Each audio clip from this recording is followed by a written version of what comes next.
Meet Paul. Paul recently learned he's pre-diabetic and joined a lifestyle coaching program to improve his health. He's motivated but tends to lose focus when work stress increases, often finding comfort in sugary foods. During your session, Paul shares, I did okay this week, but I ate sweets every day because I felt a little down.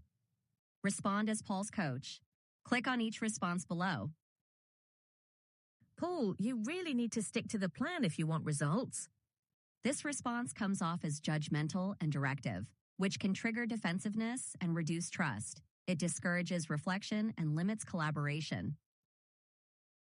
Let's just move on to next week's goals.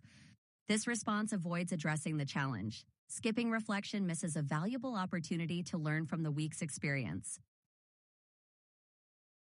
That's still progress from where we started. What do you think made this week a bit harder? This response encourages Paul to self-assess and identify patterns, promotes self-awareness and ownership of his change journey, and sets the foundation for the coach to explore why behaviors occur, not just what happened. Now that Paul has reflected, it's time to guide the conversation toward action. Paul's coach responds, That's a really helpful insight, Paul. Let's talk about what tends to make your days stressful and see if we can find alternatives that help you decompress without sweets. I think the cravings hit hardest in the afternoon when I skip lunch at work. Maybe if I had something healthier ready, I wouldn't be as tempted. Now you want to check Paul's understanding and readiness while adapting the plan? How do you respond? Click on each response below. You should avoid sugar altogether. This response is directive with no collaboration. It doesn't build understanding or empower Paul to make informed choices. We'll just see how next week goes.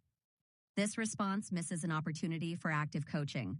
Waiting to see how it goes skips the chance to identify barriers and measure progress in real time. Let's experiment with adding a healthy snack at that time and check in next week to see if it helps reduce cravings. This response uses Paul's reflection to adjust the plan immediately. It checks understanding, reinforces confidence, and sets up a feedback loop. This is an example of a natural opportunity to conduct a formative assessment, gathering insight, making small adjustments, and tracking progress continuously. So what did we learn? Encouraging reflection helps clients build awareness, but coupling it with formative assessment transforms awareness into action. Together, they create a cycle of learning that supports consistent growth, motivation, and meaningful behavior change. Now that we have learned and experimented with how assessments can be integrated naturally into your coaching framework, let's move on to our final module to learn about data, report, and program improvement.